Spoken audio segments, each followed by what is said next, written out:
Yo, what's going on, everybody? It's Crypto Coffee Channel here, and we got a special guest today, Crypto Kings.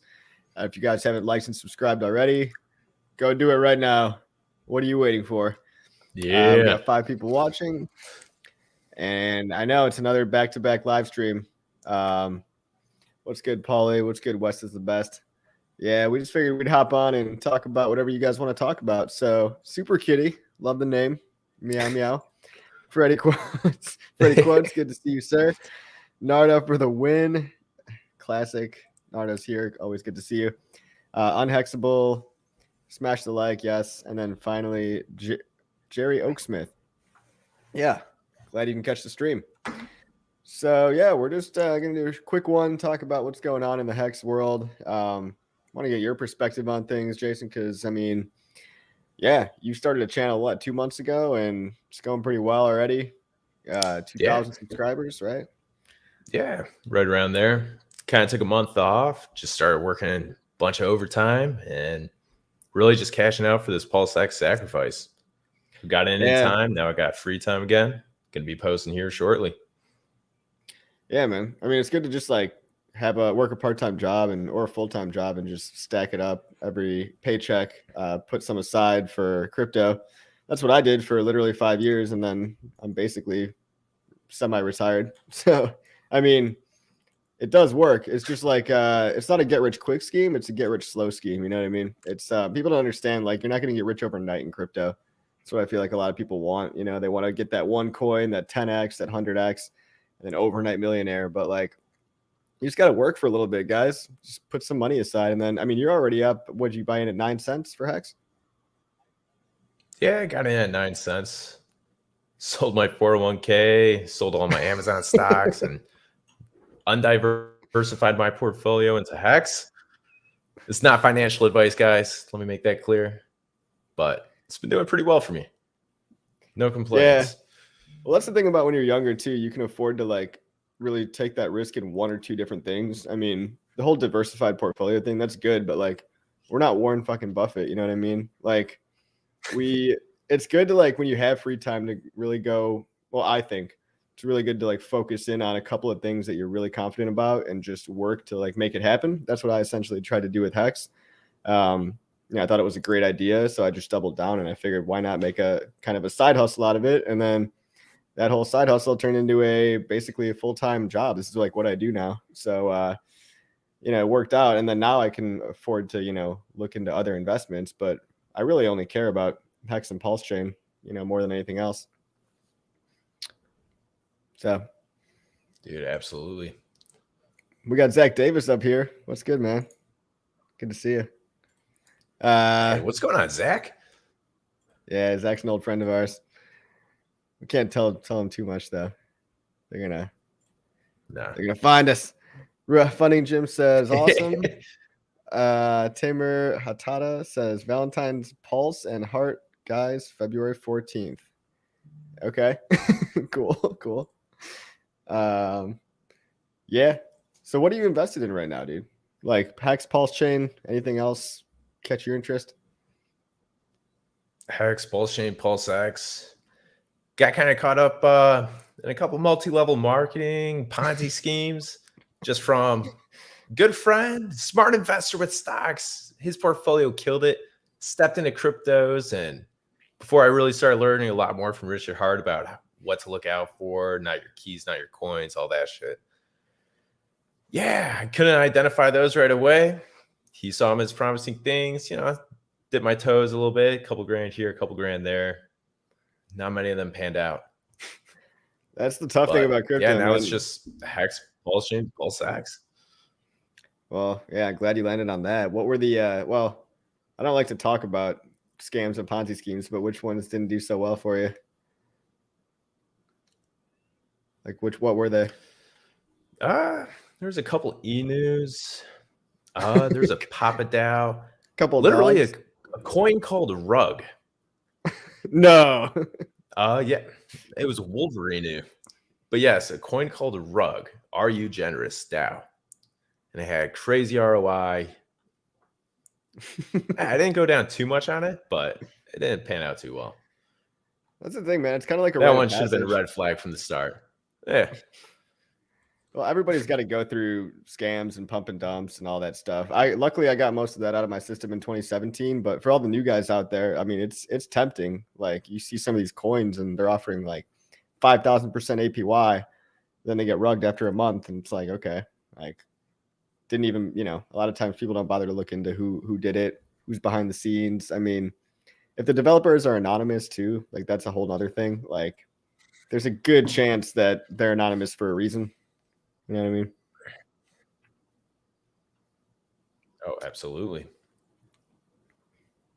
So yeah, don't invest in a coin called Rug. Good, solid advice. Nah.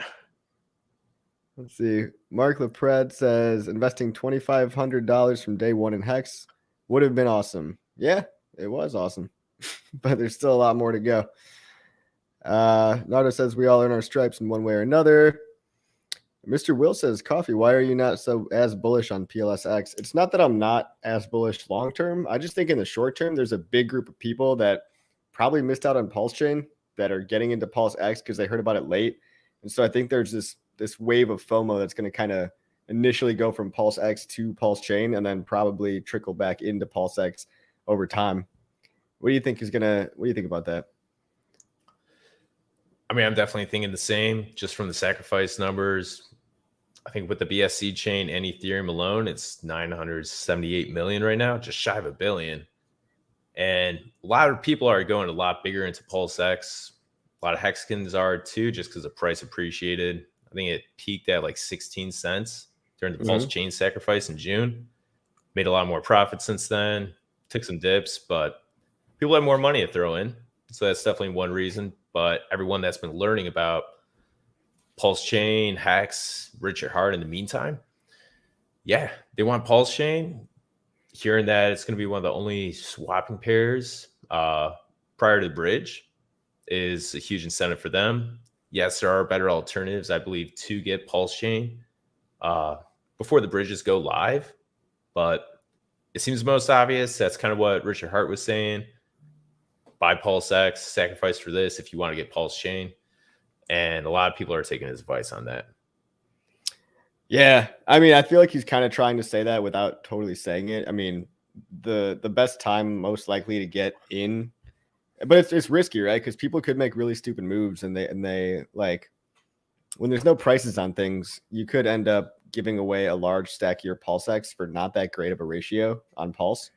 So I would just watch it closely and try to use. I said this morning, but I know there's no price, right? There's no official price on any of them. Technically, they all start at zero, but if $1 is worth 10,000 sacrifice points and every sacrifice point is worth one coin, that means, 1 divided by 10,000. So it's roughly $0.0001 per coin if you got in at the best rate with no volume multiplier. So you can use that number and say, all right, like after my calculations, like if I see a good deal that goes lower than that, maybe I'll buy. But again, do it at your own risk. Zach says, I wish I invested when you tend to take pictures. You'll definitely see it.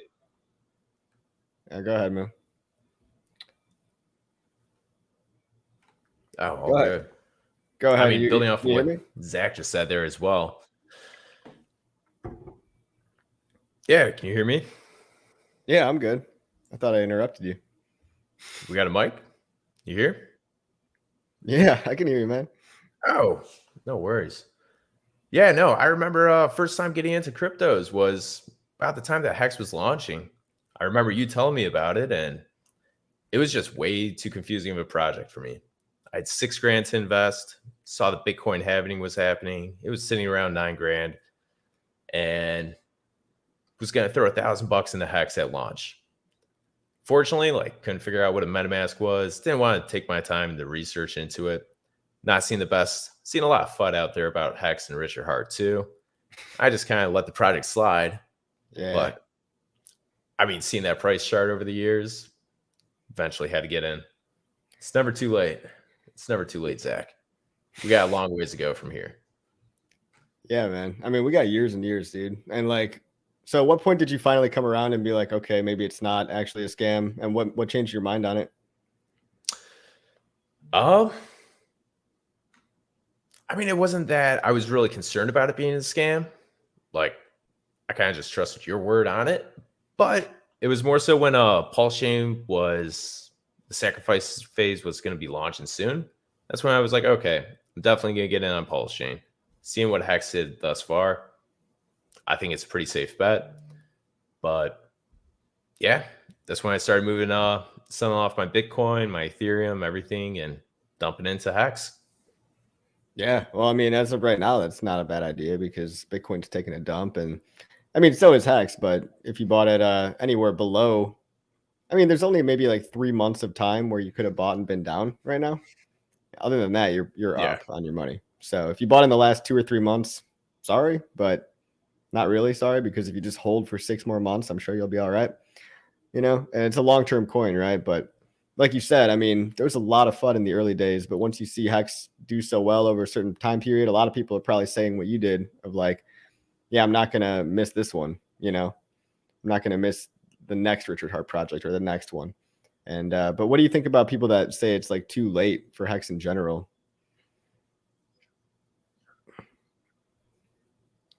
Because everyone's, I mean, when there's people probably say a that lot of it's too people. late, oh, it's already done at 10,000x. I mean, I just give them a reference, show them the chart of Hex versus Bitcoin and Ethereum, how it's played out over 8 and 13 years. Bitcoin did 6.9 million X. Ethereum did, I think, a bit over 1 billion X in 8 years. So 10,000x from there doesn't sound like much. There's still a lot of room to grow. I always go over the details about like, yeah, Hex is actually secure. Bitcoin's had inflation bugs, been hacked. It's a flawed code. It was a first code. So yeah, there's bound to be issues with it. So to have something more secure and actually gives you interest instead of burning energy in a proof of work environment, like it's a better product at the end of the day. So if something's a better product, you could kind of expect it to outperform like the worst product. Yeah, it's pretty obvious, man. It's like, Yeah. people don't even really, I mean, everyone talks about advertising. Tesla's never paid for advertising before. On TV, that means. People buy Teslas. Teslas are like the most popular car company right now, fastest growing and all that, most successful. And they've never spent a dime on ads. The product speaks for itself. And I think it's the same thing with Richard Hart products. They do what they say they're going to do. They're not based on hopes and dreams and promises and somebody doing a bunch of work for you. So, I mean, that what you're buying is legit. It does what it says it's going to do. Hexodal. Oh, you're a little bit delayed on your end. That's what's going on, but no big deal. What else we got in the chat, guys? Oh, North wants to know who the heck you are. Why don't you introduce yourself for people that have never heard of you before? Yeah, what's going on, everyone? My name is Jason. Go by Crypto Kings. Been in the Hex space for about like 7-8 months now. Started a YouTube channel about 2-3 months ago. Just really helping educate people, walking them through the onboarding process. Lately, I've been writing some articles for howtopulse.com and contributing that way. But yeah, I've known Crypto Coffee here for 20 plus years and watched his journey through Hex from the start. I missed the boat. Well, not missed the boat. I didn't jump on the boat right away with him just because the process was too difficult for me. And yeah, it was just new to crypto, didn't understand it. Since I didn't understand it, I missed out on like some great opportunity over the last 2 years. I want to help people not be in my shoes with PulseChain, PulseX, the whole Pulse system coming out. I believe it's a great opportunity and just here to help everyone else get through it.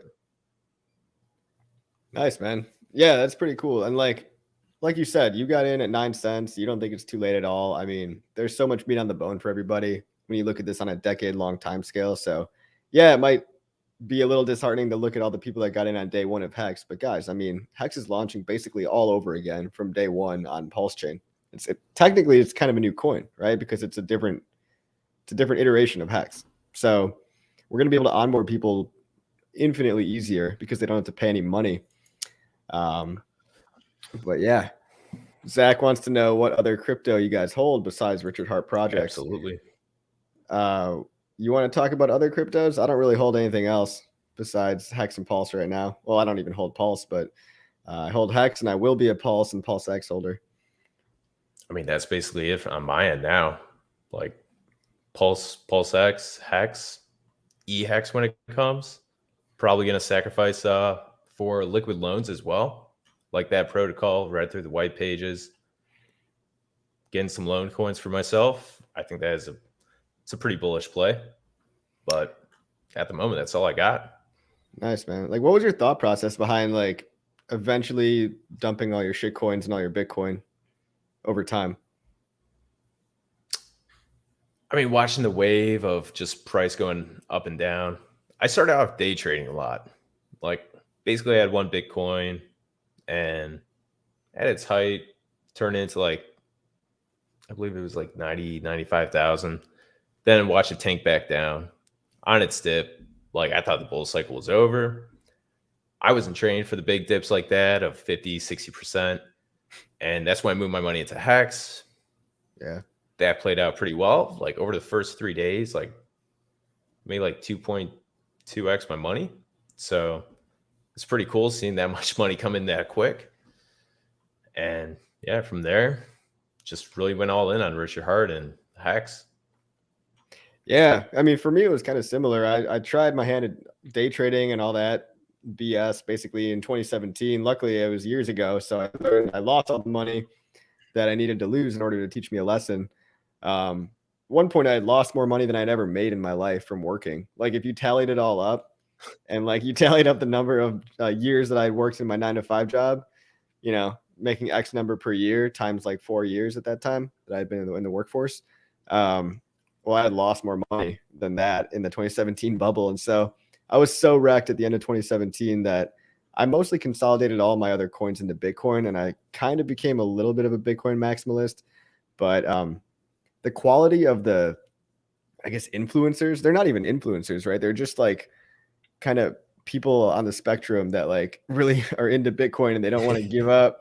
They don't want to like admit that there's better stuff out there. You know, when Richard Hart came along and actually presented a better idea, I found it pretty easy to buy into that. You know, I mean, it kind of sold itself based on the idea alone, not to mention Richard Hart's a great marketer. So I slowly started shifting some of my Bitcoin into Hex from day 2, I think. But even then, I didn't shift it all into Hex, you know, at the same time. I wish I did, but it took me a while before I eventually converted all my Bitcoin into Hex. That took me like, you know, I was buying Hex with Bitcoin for a couple of months, almost a full year, almost the first entire year of the adoption amplifier. And I didn't get rid of my last Bitcoin until like 2021, I think. But yeah, I no longer own any Bitcoin personally. Not financial advice, but it just took me a while to actually part with all that Bitcoin just because of the pain, I think, from losing all the money. But the longer Hex stuck, like basically the longer Hex stuck around and the longer it lasted, the more confidence I had in it. And at this point, like I've never been more confident in my life about it and where it's going. Yeah, absolutely. I mean, what's your thoughts on P-Hex now? Because I got a theory myself that P-Hex is going to be outperforming E-Hex. Like, don't know how long it'll take, but there's a lot of talk about price parity being reached. I know we've discussed this a little off the screen as well. But just based on the tokenomics behind Hex, how basically as long as there's more buying pressure than sell pressure, the price is going to go up. But with this, I believe it's going to have a decreasing circulating supply faster on Pulse Hex than on E-Hex. Because the whole product value proposition for Hex is that you can stake it and earn interest. Now on Ethereum, if someone wanted to do a 15-year ladder, maybe even every month, that's like 180 stakes. That's going to cost you hundreds, if not thousands of dollars just to start that stake. But on PulseChain, it's going to be a couple dollars, maybe even less, to do like 180 stakes, have it pay out each month for the next 180 months. So, with an incentivizing factor to have more of the supply locked up, do you think price is going to reflect that as well? Yeah, I used to say price parity, and I don't think that's quite the right word because that implies that the prices are going to be the same. I think you're 100% right. I mean, when the friction to onboard and start new stakes is like near zero, like people are going to be staking and opening up new stakes all the time. They're going to even be doing some. You could even get away with doing weekly letters at that point, which I wouldn't want to do personally because I don't want to be checking every single week. But like a monthly letter would start to make sense at that point if you really wanted to. I still prefer quarterly personally, but just with the amount of attention on PulseChain, I do think the hex on the PulseChain is going to pump super hard.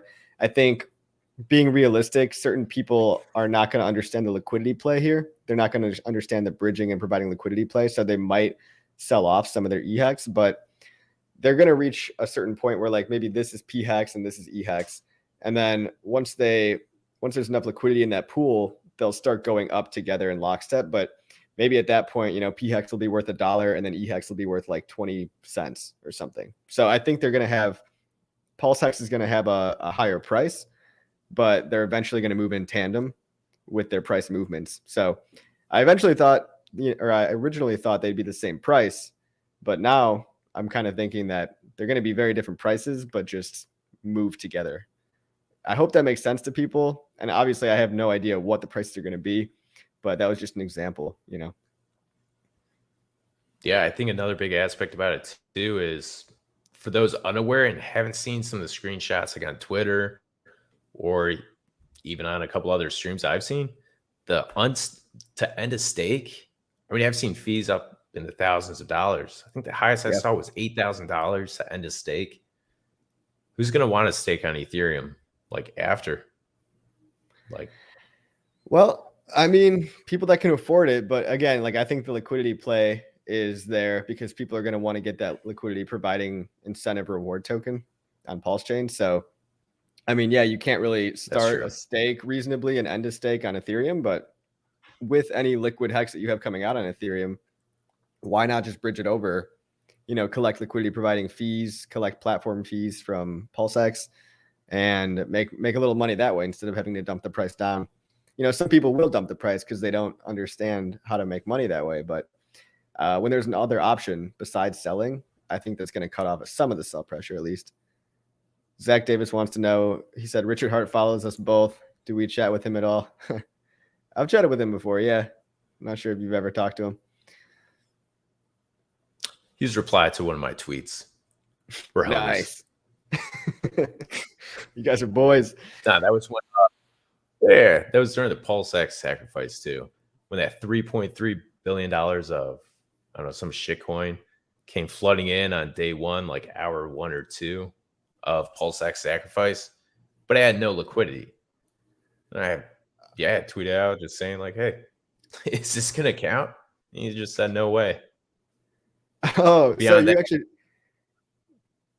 so you told him about Hokkaido Eno or whatever? Yeah. Wasn't there like billions of dollars worth of that coin sacrifice and then he just sent it back?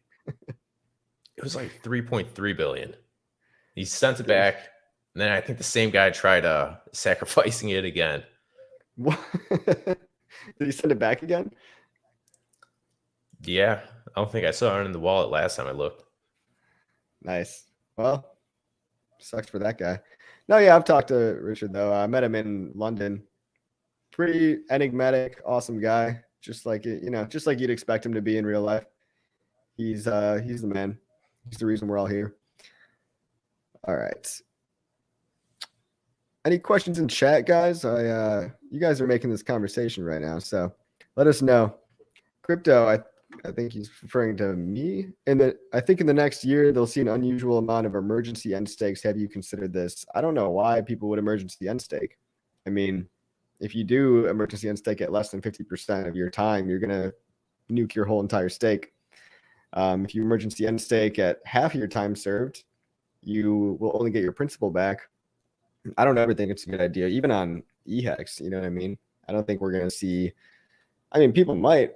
they might not understand what they're doing and they might nuke a lot of their stakes. But the long-term stakers, I think, are a lot less likely to emergency unstake because they actually understand the system a little better. So I don't know if it's gonna, maybe I can see your point because the amount of new people in hacks that are coming in might not fully understand what ending a stake early does. So, I mean, that's up to people like us, people like me and Jason here to actually tell people about, hey, if you click that button early, you're going to have a bad time. Like, it's not going to be fun. So, that big red button that when you click it, a pop-up that comes up and it flashes and says, are you sure you want to do this? Blah, blah, blah. Yeah, don't click that unless you really know what you're doing, guys. But I could see your point, Jerry. I think the new guys, a lot of times, the really new guys, like the noobs, might pleb out and they might accidentally hit that button twice. At the same time, building off of Jerry's comment, even like the OGs that have staked a lot of money long term, if they are 100% stake, but they want to start filling some bags on PulseChain while a bunch of prices are low right at launch, I could definitely foresee some of them doing some emergency on stakes, but probably not a whole lot because they do know the theory, the game plan, the game behind it. But just to kind of like get bigger bags, maybe become a whale in one of the assets while liquidity is pretty high, while the automated market maker buys up all of the coins off these exchanges. I could definitely foresee some people doing a little bit more, but I think it'll taper off very quick. Yeah, I think if people learn what it does, whether or not they learn the hard way, they're really unlikely to ever do it again after they learn once. And like we see the Hex Whale bot on Twitter every day. If you guys follow the Hex Whale bot, you should if you're not already. It's just at Whale Hex, I think. It's always telling people when somebody only served like 10 out of 1,000 days of their stake. And it's always alerting you when someone nuked their stake. So you're just basically watching like a bunch of people get wrecked all the time. But it also shows you a bunch of other really cool stuff, like people making giant buys or giant sells or giant stakes. I'd really recommend following that Twitter account. Hey, David Morales is shooting my course. Yeah, if you're brand new to crypto and you know nothing about it and you want to learn about the mindset it takes and the what else? The security, how not to get scammed, how not to get hacked, buying hacks, when's the best time to buy, buying methodologies, the staking ladder system. It's all covered in the course. It's a one-time payment. No subscription BS. It's just all the info you need in like a really nice packaged course so you don't have to go looking up a bunch of random videos. Again, that's probably not most of you. Most of you in the chat are probably pretty well learned about it. But yeah, if you're brand new or if you want to get it for somebody else to get into hacks and start a staking ladder, thanks for sharing my stuff for me, David. Let's see. Paul says, I feel like there are no coiners. No coiners are the best people to target for onboarding. What do you think about that? Oh, no. At the same time, people holding coins on ERC20, they're going to get a free copy. If they're already trading, they understand the system. Yeah, everything. They know how bad Ethereum is, how slow the blockchain is, how expensive these gas fees are. They're the people that understand it the best. But at the same time, there's a great potential audience with no coiners. I forgot what. Is it like only 5 or 10% of the world is invested in cryptos? I'm not positive whatsoever, but if anyone has that stat or could look it up, like there's just huge potential.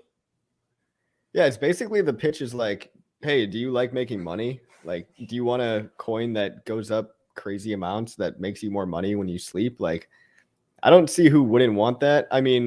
Like you said, Jason, it's like, yeah, if you already got a MetaMask account, you don't have to explain all that stuff. That's almost an easier person to onboard with somebody that already knows crypto. But I find not crypto people to be a little more wary of the whole entire space. But again, if somebody likes making money, that's a pretty universal thing. So also, like you said, yeah, there's a lot of people out there that aren't in crypto, probably 95% of the world. Am I making that statistic up? Yeah, absolutely. But it's most of the world. So I think I saw somewhere in the chat, someone said 3%. Deca said 3% of the world owns crypto. So huge potential. That's nothing. Yeah. at the same time, too, a good target for me is anyone that trades stocks, anyone that has stocks. I feel like it's pretty easy to kind of sway into cryptos and have a open conversation. They'll start with a little bit of money in there, but you just let them know, like, hey, you probably get super excited when something goes up like 10, 20% in a year, right? Check this out. It did 10,000x. That's 1,000,000% in 1.5 years. Isn't that worth maybe a little bit of a gamble? But like, dude, it's 20, too risky 50 not bucks to. in. Yeah. I mean, yeah, they're going to get addicted to the gains. That's what happens to everybody in crypto. You just become a gains addict, which is not a bad thing to be addicted to. BTC Bear, what are your thoughts on Hedron? I'm leaning towards not liking it. I think I said my thoughts earlier. I think I might claim my free Hedron. I don't really have any interest in taking a loan on something, especially in a coin that might be very volatile at first. Like, I don't need more loans in my life. Like, I don't have any loans right now. I like to be debt free. So to make a loan in a coin that's not a stable coin is a little risky to me.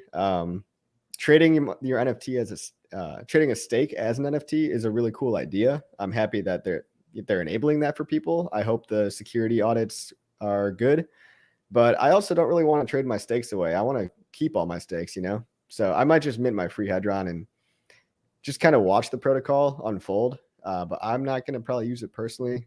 I don't know. Do you know much about that, Jason? I have not dove too much into Hedron. So like to read the white papers on it first, but I mean, I learned basically everything I know from you. Definitely going to mint my own, but maybe if it comes to a point where I got a big purchase in life, something I want to do and I need cash now. Yeah. Mint to NFT, is it with your stake and then just sell that? But I don't foresee that happening. I don't foresee myself really participating in that or taking out a loan in another volatile coin. If it was a stable coin, totally different story. But it's going to move with the market. I don't know. Yeah. It could be a great project, but I'm going to stick to what I feel most confident in. And for the most part, that's going to be my Hex stake. Yeah. Yeah, I mean, it's a cool idea. I want it to work. It's going to drive more attention around staking in general, so that can't be that bad. I just hope it's safe and secure for everybody. Paul says Hedron looks solid to me. All right. Nice, man. Yeah, I'm going to mint a bunch of free coins from that, but and I might dump some of them, honestly. If there's a good price, I might just dump them for more Hex, but I also might hold them so that I can occasionally buy people's liquidated stakes or liquidated loans. And that's the problem, though. I don't like seeing people's loans get liquidated. I don't like seeing people degen on loans. And I'm worried that some people might take out a bunch of Hedron loans, not understanding what they're doing. So make sure you use it in a responsible way, because with any lending protocol, it gives you enough rope to hang yourself with, basically. So you could use it in a smart way, or you could be really dumb. And then I'm going to be buying all your stakes. So don't do that, please. Like, I don't know. It's a can of worms, guys. It's a can of worms. Oh, Dharma shut down. Any thoughts on that, Jason? There's such a delay. Have you heard of Dharma? Dharma, isn't that, I know Richard's tweeted about it a few times in the past. Is it a fiat on-ramp for Hex, or a place you can buy Hex with like US dollars? It was, and then it shut down. So I don't know. I guess I don't really have too much to say about that. It's like, yeah, it's shutting down. Get your Hex out of there, especially before the PulseChain fork. Definitely get your Hex out of there.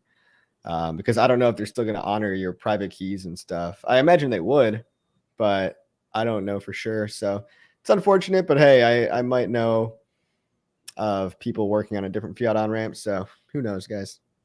I mean, we don't really need Dharma anyway, Dharma got sold to OpenSea. Yeah, it got sold to an NFT platform. So I don't know what they're going to do with it. We'll keep an eye on it. Don't know. Hey, Sandy Beach likes my course. Hey, if you're new to crypto, course, in the link below. Let's see. 3% apparently. Oh, that's in regards to the world. Yeah. Let's see. PulseChain and PulseX should be used to buy more Hex shares. Change my mind. Yeah. Yeah, I agree. I mean, if I do ever take gains from PulseX and PulseChain, right? It probably would trickle back into Hex. That's my favorite coin right now. Linda, I'm sold. Nice. Of course you are. What's going on, Linda? Sean Weiger said, my wife is not happy with my investment. She doesn't want to hear about it. Damn, Sean, I'm sorry to hear that, man. Tell her she'll be happy. Maybe in a year or two, she'll change her mind about that. I mean, when the gains start rolling in, people change their opinions sometimes. Not a lot of people understood what I was doing when I invested in Hex the first time, but it takes time. The gains are kind of like a mythical thing to some people until you cash a little bit out or you have a lifestyle change. People like the physical real world stuff. And a lot of times crypto is kind of a too foreign of an idea or too abstract of a concept. Does PulseX percentage fees go to PulseX buy and burn? PulseX, right? Yeah, that's correct. Yeah. The trading fees. Was it 21 or 24% of the 0.29% trading fee? Buys it up from the market and that just burns it. Yeah. So what do you guys think happens when you got you have an entity just nothing but buying a coin and burning it? Supply goes down, price goes up. It's just really, really simple. All right. Juice Man wants to know, how would you convince your dad to buy Hex?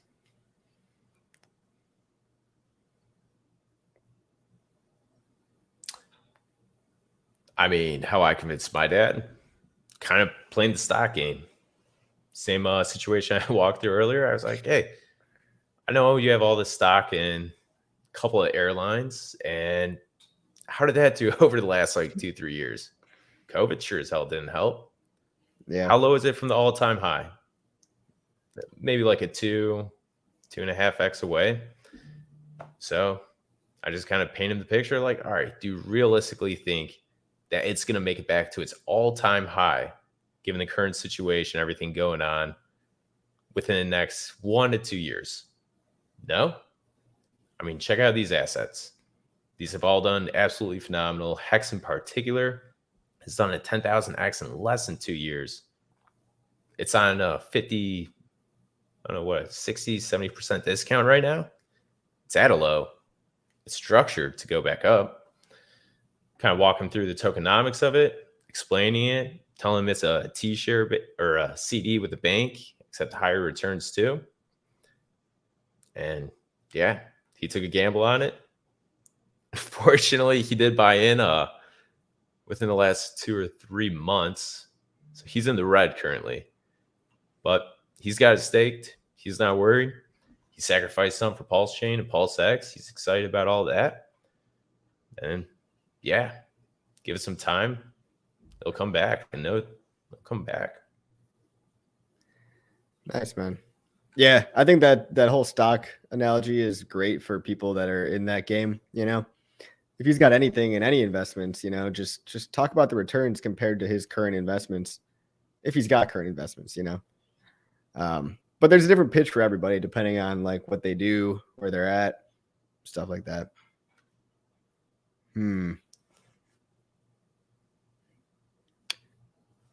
My favorite pitch in Hex is that you are the Federal Reserve. Yeah, that could be a good one, especially for the, libertarian type of people. There are all the people that hate the Fed, which is probably a lot of people. Let's see. Linda says, how will there be enough liquidity for people to take out if the gains are so big? Good question, Linda. You want to answer this one, Jay?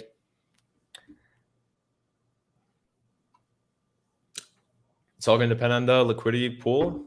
with PulseX on the PulseChain network too, there are huge incentives, especially using the DAO tokens too, to put liquidity where it's needed and incentivize big whales to come in.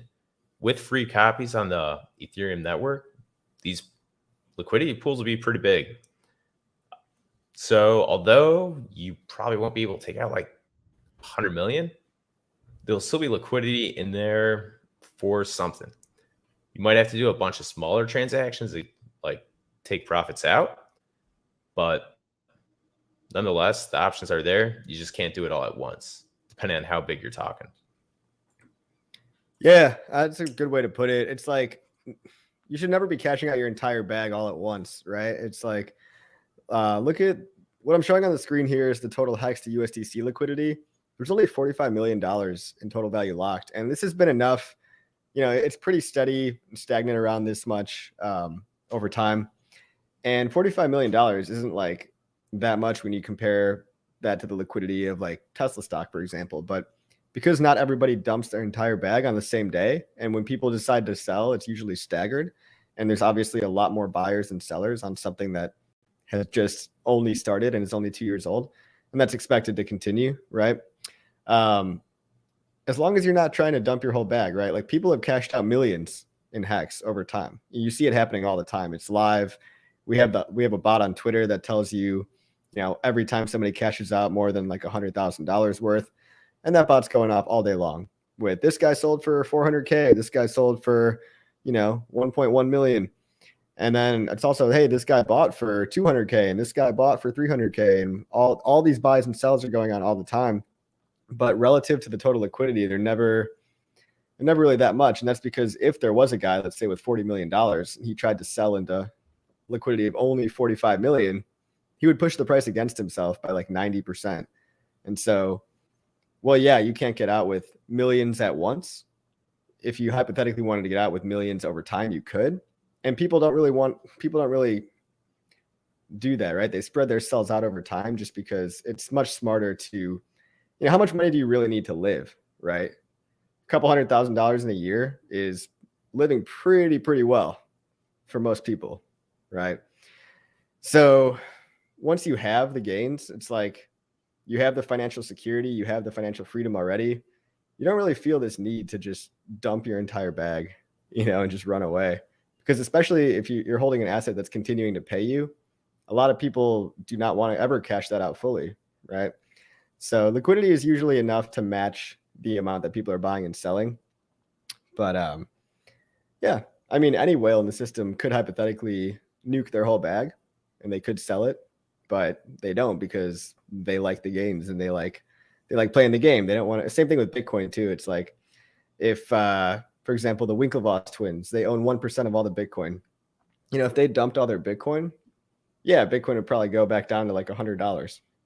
But you know, they don't do that because they don't want to ruin the game for everyone, including themselves, right? Because of slippage and all that. So I guess that's my answer. Lick that like and subscribe button. Thank you, Crypto Jack. Put your tongue on that button. All right. We are running out of time here. Let's take a couple more questions. Hey, Jason, how do you explain T-shares? T-shares. So it's really shares. The T just stands for trillion. And when you stake Hex, you burn your Hex out of circulation and you're awarded shares that are locked up for a set amount of time. Based on how many shares you own, it pays you out in daily dividends. I believe right now it's sitting around 6 Hex per day per T-share that you own. So the unique part about T-shares as well is that it is always going to go up and to the right. And that's because every day, I believe it's when a stake ends or begins. I don't know if you could clarify that, Matt, but the price gets ratcheted up in accordance in terms of Hex. When they end. So, okay, it is when they end. So once the stake ends, someone has the keys to it. They ratchet up the price of how many Hex it costs per share. And over time, these T-shares get more and more rare. I believe it started at 10,000 hex per T-share. Now, today, it's about 20,000.4 hex per T-share. So as it becomes more rare, holding on to the T-shares lets you participate in the inflation gaining in the system. Like hex is set to appreciate by 3.69% a year. And based on how many T-shares you own versus everyone else that's in a total pot, you get that percentage of interest daily. Well done. I mean, you made it sound simple. It's really kind of a complex topic. But yeah, once you understand the T-share concept, that's kind of the moment of clarity with the design of hex. It basically simulates compounding interest without having to actually calculate it by kind of abstracting and making a secondary concept called shares. So it's pretty awesome. All right, guys, we're at 45 minutes. We're gonna call it a day here. I've been streaming all day, putting out content. I'm tired. Go like and subscribe to Crypto Kings. And Jason, you got any last words? You got any things you want to show? Yeah, go follow my Twitter page as well, Crypto Kings. Like, subscribe my channel, check out some of the videos. Go on howtopulse.com. Just released a new article on there about the 4 different levels of hex. So you can explain. It really helps to onboard other people and explain it from a child, teenager, an adult to a professional understanding. So even where your guys' knowledge is at, it could even help you fully understand the products as well. It's listed out great, easy read. But beyond that, yeah, that's all I got. Thanks for having me on, Matt. Of course, dude. Thanks for writing those articles for howtopulse.com, man. That's a pretty cool website. All right, guys. Peace out. See you on the next video. Play a little video for you because I know you guys love that.